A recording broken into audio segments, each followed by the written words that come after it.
যে কথাটি জাতিসংঘ মহাসচিব বাংলাদেশে আসার পরে ডক্টর মোহাম্মদ ইউনূস বলেছেন যে আগামী ঈদে আপনারা আগামী রোজার ঈদ মিয়ানমারে গিয়ে করতে পারবেন, মানে এটির আসলে শক্তি অনেক এই বাক্যের।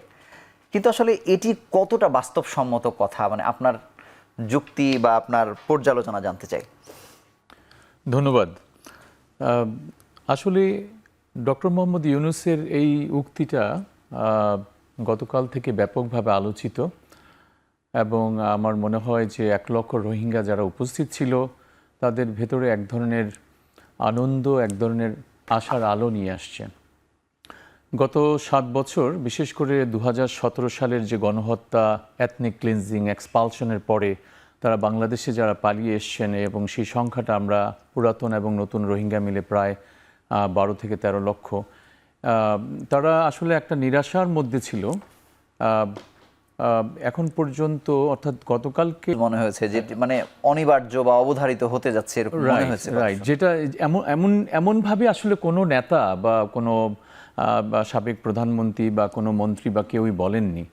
এবং ডক্টর ইউনূসের মতো একজন ব্যক্তি যার একটা ব্যাপক গ্রহণযোগ্যতা আছে আন্তর্জাতিক অঙ্গনে, উনি জাস্ট এটা লিপ সার্ভিস দিয়েছেন, এটি মনে হয় না বলার জন্য বলা, এবং সেটাই 1 লক্ষ রোহিঙ্গা শরণার্থী এবং জাতিসংঘ মহাসচিবের উপস্থিতিতে, এটা আসলে ভাবার কোনো কারণ নাই।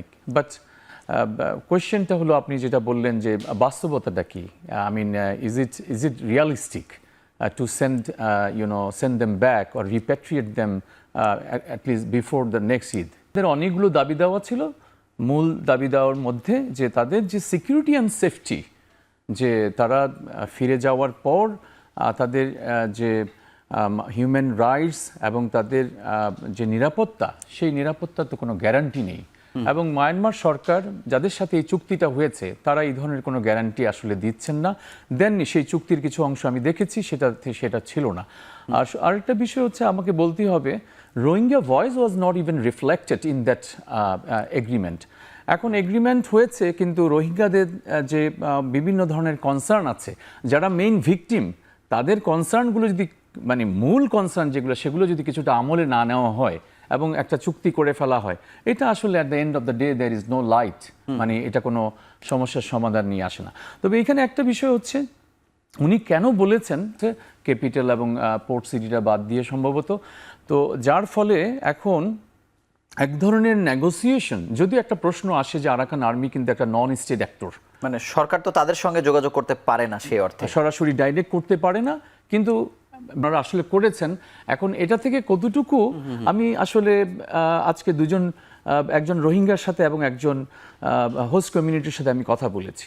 রোহিঙ্গা যে সে খুবই শিক্ষিত, এখান থেকে কলেজ বা ইউনিভার্সিটিতে সে পড়েছে, তো তার বক্তব্য হচ্ছে যে আরাকান আর্মির সাথে যদি কোনো রকম একটা আন্ডারস্ট্যান্ডিংয়ে যাওয়া যায়, সেই ক্ষেত্রে খুব কংক্রিট একটা আপনার গ্যারান্টি লাগবে, যে সেই ক্ষেত্রে আমি মনে করি চীন, ডক্টর ইউনূস চীন যাবেন, চীনের একটা বড় ভূমিকা এখানে আছে।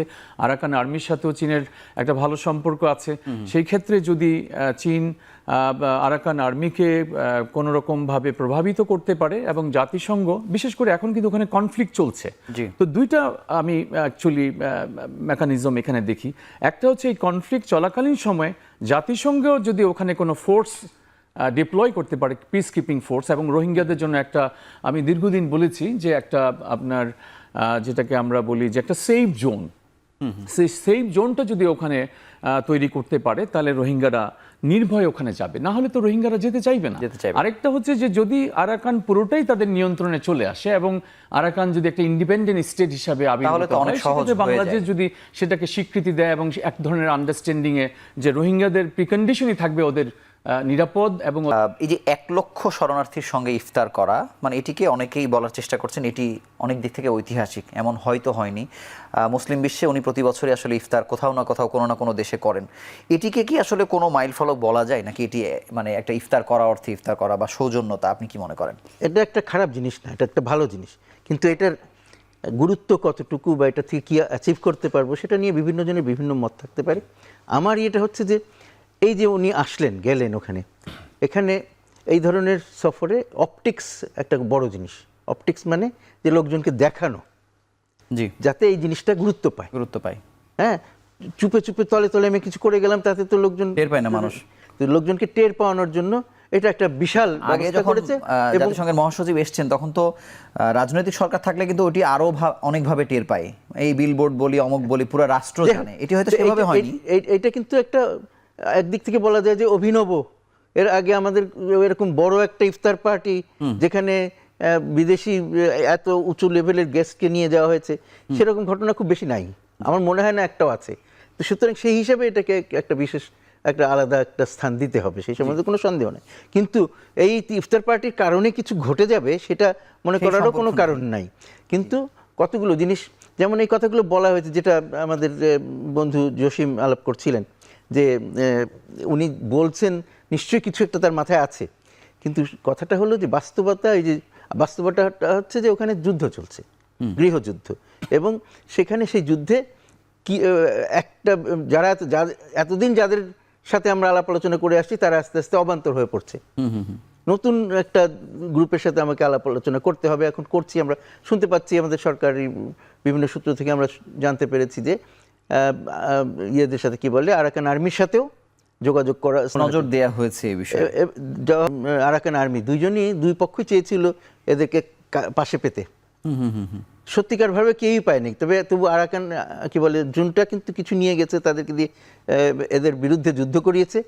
আরসা কিছু লোককে নিয়ে, কি বলে যে আরাকান আর্মি কিছু লোককে নিয়ে গেছিল, 100-3 বা এরকম রোহিঙ্গা, তারা কিন্তু ট্রেনিং নিয়ে অস্ত্রশস্ত্র নিয়ে পালিয়ে চলে এসছে।